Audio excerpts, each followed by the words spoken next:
Hello students, आज हम पढ़ेंगे एनपीओ क्या होता है। देखिए, NPO means not for profit organisation, मतलब एक ऐसी ऑर्गेनाइजेशन जिसका मेन पर्पस प्रॉफिट अर्न करना नहीं होता। तो बच्चों, अगर एक ऑर्गेनाइजेशन प्रॉफिट नहीं अर्न करेगी तो वो क्या करेगी फिर? तो वो हमें सर्विसेज प्रोवाइड कराएगी। उसका मेन पर्पस होता है सर्विसेज रेंडर करना।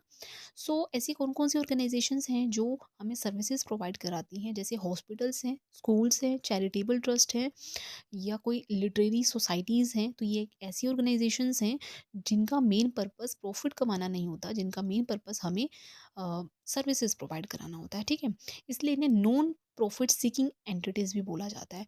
राइट। तो अब देखिए, जो जैसे क्लब है, तो क्लब हमें क्या प्रोवाइड कराता है? जैसे स्पोर्ट्स और रिक्रिएशनल फैसिलिटीज़ प्रोवाइड कराता है। जो हॉस्पिटल्स हैं वो हमें मेडिकल सर्विसेज प्रोवाइड कराती हैं। और जो लिटरेरी सोसाइटीज़ होती हैं वो हमें आर्ट और कल्चर को हमारी जो रिलीजियस हैं उनके आर्ट एंड कल्चर्स को प्रमोट करती हैं। ठीक है, तो ये ऑर्गेनाइजेशंस क्या करती हैं?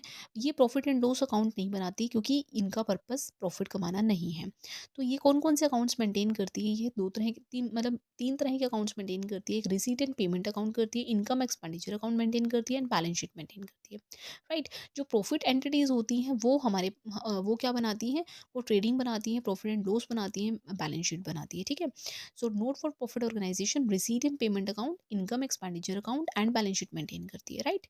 सो देखिए, जो इस अगर इसका मेन पर्पस प्रॉफिट कमाना नहीं है और ये प्रॉफिट तो नहीं निकालेगी, ठीक है ना?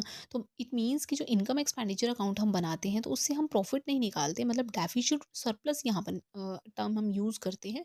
जब देखिए, प्रॉफिट एंड लॉस अकाउंट जब हम मेंटेन करते हैं तो उसके लिए हम नेट प्रॉफिट या नेट लॉस वर्ड यूज़ करते हैं। बट जब हम इनकम एक्सपेंडिचर अकाउंट मेंटेन करते हैं तो उसके लिए हम डेफिसिट वर्ड या सरप्लस वर्ड यूज़ करते हैं। सरप्लस मतलब कि जब आपके इनकम एक्सपेंडिचर से ज़्यादा होते हैं तब हम सरप्लस वर्ड यूज़ करते हैं, और जब एक्सपेंडिचर इनकम से ज़्यादा होती हैं तब हम डेफिसिट वर्ड यूज़ करते हैं। राइट।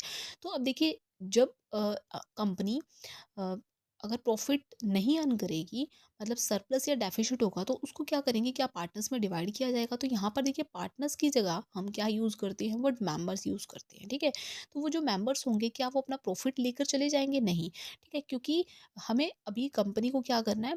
कंपनी को फर्दर आपने चलाना है। ठीक है, फर्दर उसमें फर्दर सर्विसेज प्रोवाइड करनी है। तो उसके लिए हम जो जितना भी सरप्लस अवेलेबल होगा, उन सरप्लस को हम कैपिटल फंड में, बैलेंस शीट की लायबिलिटी साइड में, कैपिटल फंड में ऐड ऑन कर देते हैं। Right. I hope you will understand these points, and if you have any doubt from these topics, then you can comment in the inbox. Thank you.